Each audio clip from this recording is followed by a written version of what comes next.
Let's learn some incredibly useful B2 phrases, which it's more upper intermediate. And I say these phrases are incredibly useful because they're very common. Now, some of these phrases, it's possible that you've been using them all along, but I promise that you will learn something new. So let's begin with a phrase that I just mentioned, all along. This means from the very beginning. And it's a great phrase because you can use it in a variety of situations. And really, it's interchangeable with the meaning from the very beginning. So when you use this phrase, it just allows you to be more concise and use fewer words. I could say, I knew all along that their relationship had problems. Or maybe that was the plan all along. So instead of saying from the very beginning, I can just simplify it and say all along. When pronouncing this phrase, linking may occur, and this is extremely common in spoken English. This is when you link the final consonant sound of one word with the beginning vowel sound of the next word. So we can link that final consonant sound in all with the beginning vowel sound in along. And it's almost like we're just moving that consonant sound over to the next word or syllable. All along. All along. I want you to listen for it. You were right all along, Frank. You had them all along. I've known it all along. It's been there all along. Now, ever since you started learning English, perhaps you have enjoyed building your vocabulary all along. And if you really do enjoy building your vocabulary, please subscribe, turn on notifications. That way I can become your teacher. My name is Wes. The channel is Interactive English. It's all about trying to help you reach your fluency goals. So the next phrase that I have for you, I really want you to keep this in mind because I use it all the time. And I'm talking about the phrase keep in mind. You can use one of two verbs, the verb keep in mind, or the verb bear in mind. They both have the same meaning, which is to remember a piece of information when making a decision or just considering a matter. And this is a phrase that as a teacher, I use all the time. I'm constantly telling learners, hey, keep in mind, and then I tell them the information I want them to remember as a way of emphasizing it. So generally, you're going to use this phrase at the beginning of a statement. Now, to be perfectly honest, I think that I use the phrase keep in mind more often than I use bear in mind, and I think others do as well. You can see this using Ngram Viewer, which allows us to compare the frequency of different words and phrases. So it's a bit more common for people to say keep in mind. And I want you to keep in mind that throughout the lesson, I am going to teach you the meaning of these different phrases, talk a little bit about how they're used in context, and bear in mind, I'm going to tell you how to pronounce them just like me. So when pronouncing this phrase, more linking may occur. I told you it's very common in spoken English. And we can link that final consonant sound in keep with the beginning vowel sound in. Keep in mind. You can do the same with bear in mind. Keep in mind, bear in mind. Now here's something I want you to keep in mind. If you want to improve your overall fluency, it's important that you develop your pronunciation for clear communication.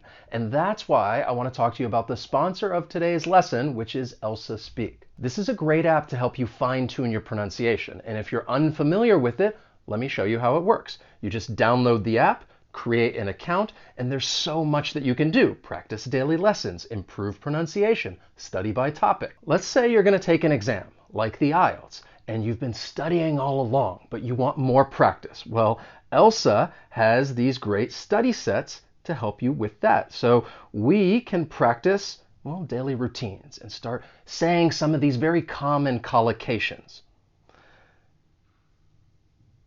Do exercise. Daily routine. Have breakfast. But I think one of the coolest features is being able to practice words and phrases that you want to learn. So maybe we want to practice the phrase keep in mind. And I can say, keep in mind, this will help you fine-tune your pronunciation. And then we can listen to it. Keep in mind this will help you fine-tune your pronunciation. And practice saying it. Keep in mind, this will help you fine-tune your pronunciation.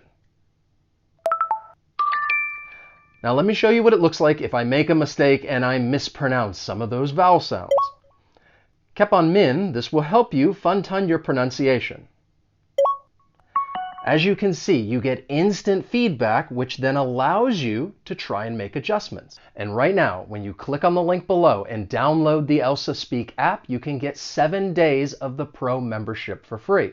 Or you can use my discount to get 85% off a lifetime membership or 40% off a 1-year membership. So check out the links and discounts down below in the description if you would like to learn your mistakes and improve your pronunciation. And before you know it, you'll sound just like a native speaker. Now let's get back to our B2 phrases, and the next one that I have for you is at your convenience. This just means when you want. And I could say, I would like to schedule a meeting at your convenience. And there's also a great collocation with this phrase. These are words that are frequently used together, and that collocation is at your earliest convenience. So really, I'm just emphasizing that this needs to happen soon. I would like to schedule a meeting at your earliest convenience. When you pronounce this phrase, assimilation may occur. This is part of connected speech. It's when two sounds, they blend together to create a new sound. So in this case, it's like the T and Y blend together and you get this ch sound. And we can place that slight ch between the words at and your, at your convenience. Now, this is not something that's always going to happen. You may hear someone say at your convenience, but keep in mind, assimilation may occur and you'll hear that slight ch sound at your convenience. Once again, just listen for it. You may transport aboard at your convenience. Please call me back at your earliest convenience. Willing to meet you at your earliest convenience. Then we have the phrase to keep someone company. This just means to stay with someone so that they're not alone. And really this phrase is used in a positive way, because if you tell someone to keep this person company, it shows that you care. You want to help this person. You don't want them to be alone. And I really appreciate you keeping me company as I teach these phrases.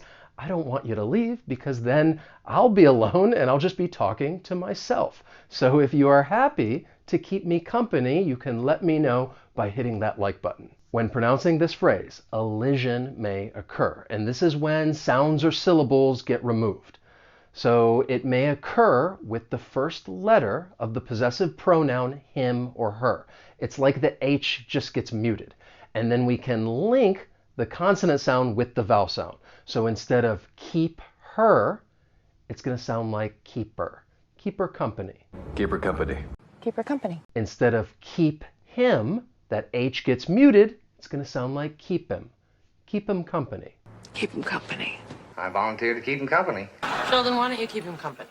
I really like this next phrase because it's something that I try to do, and that is set an example. This means to behave in a way that other people should copy. So I try to set a good example for my daughter. I think that's something that parents do. Teachers should try to set a good example. Bosses and managers should also try to set a good example. And I keep saying the word good because this is a common collocation with this phrase. To set a good example, and you could also say to set a bad example. But it's more commonly used with the adjective good. And I think this is one of the few times in which a positive phrase is more often used than a negative phrase, to set a good example. But to help you better understand how this phrase is used in context, I have some news headlines for you. China can set an example for the ASEAN No-Nuke Treaty.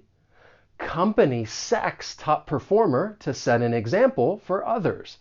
And to sack someone, this is an informal way of saying that someone got fired. Subsidized train tickets, Germany and Spain set an example. For pronunciation, there's two things that I want to talk about. The first one is that the final T in set.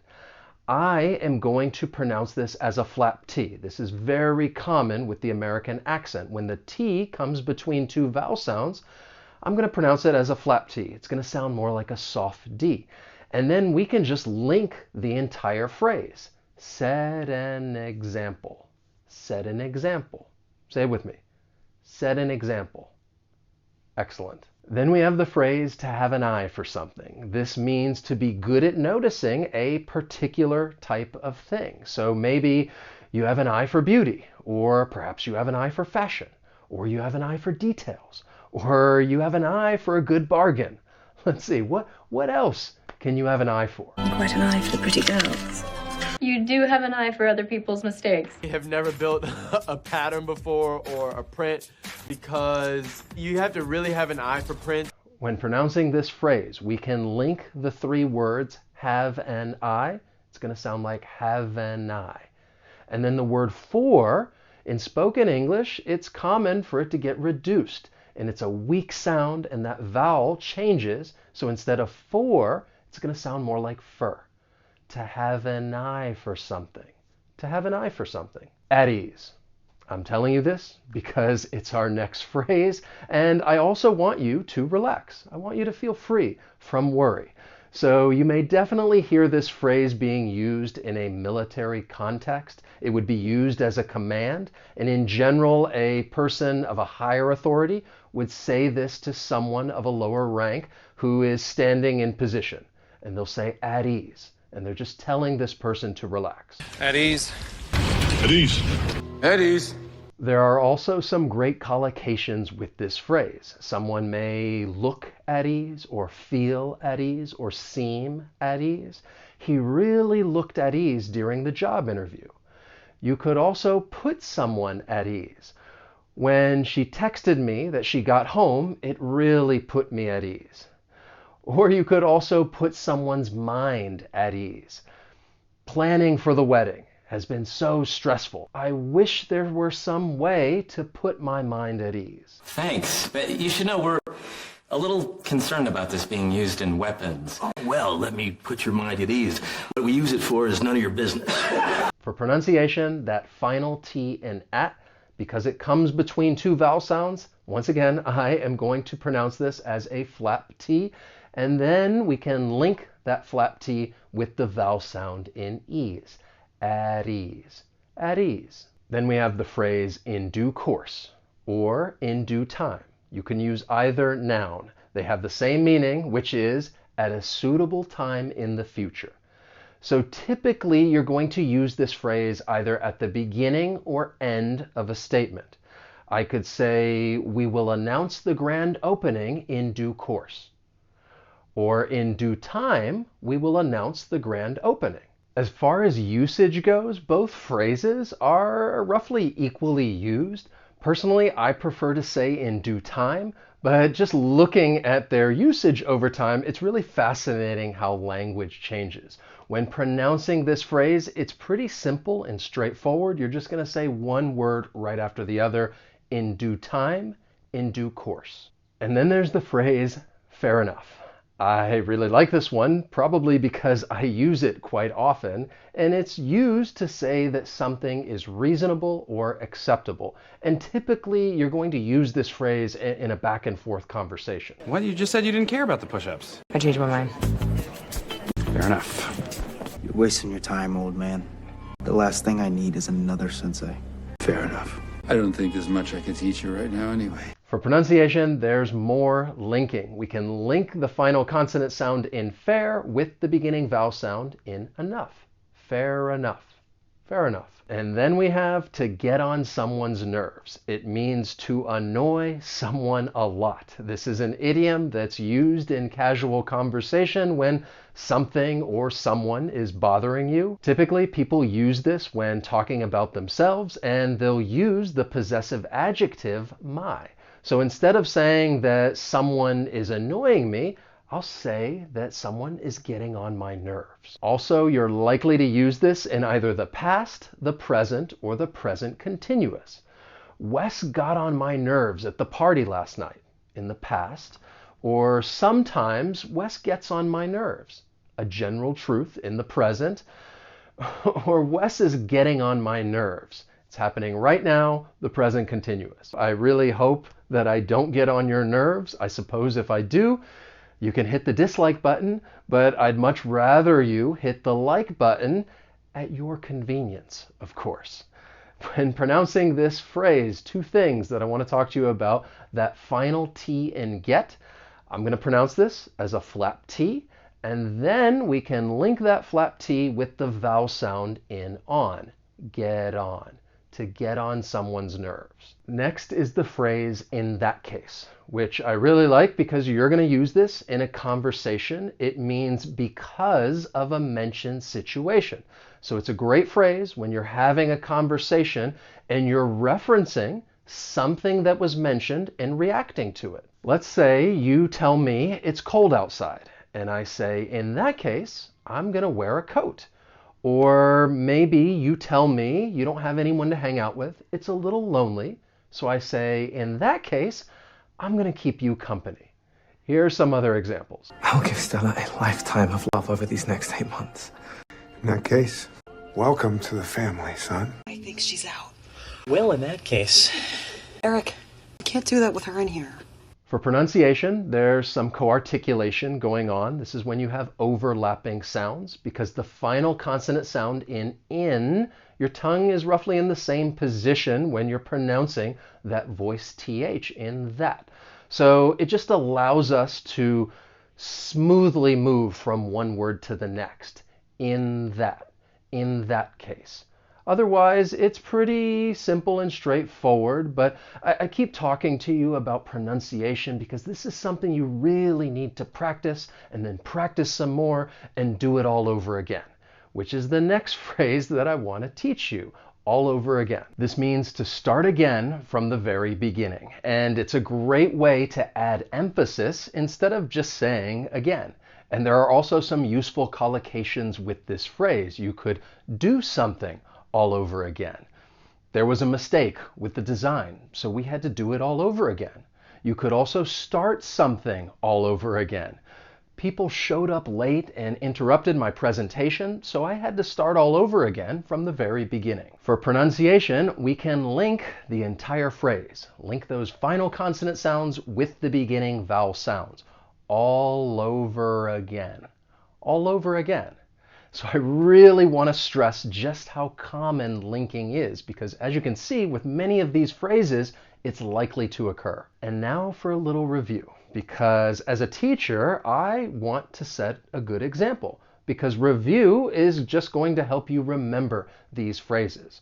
And I want you to keep in mind that as you review and practice these phrases, in due time, they'll become a part of your active memory. And in that case, you'll be able to easily use them whenever you're having a conversation. So I really appreciate you keeping me company throughout the lesson, and I would encourage you to watch another video lesson, and you can even choose because I know that you have an eye for finding the right lesson for yourself. And, you know, if you don't want to watch one right now, I understand you can watch one at your earliest convenience. Fair enough? So I'm going to wrap things up before I start to get on your nerves, but I really hope you enjoyed the lesson and learned something new. If you did, you can let me know down in the comments. Thank you so much for watching, and I will see you next time. So long.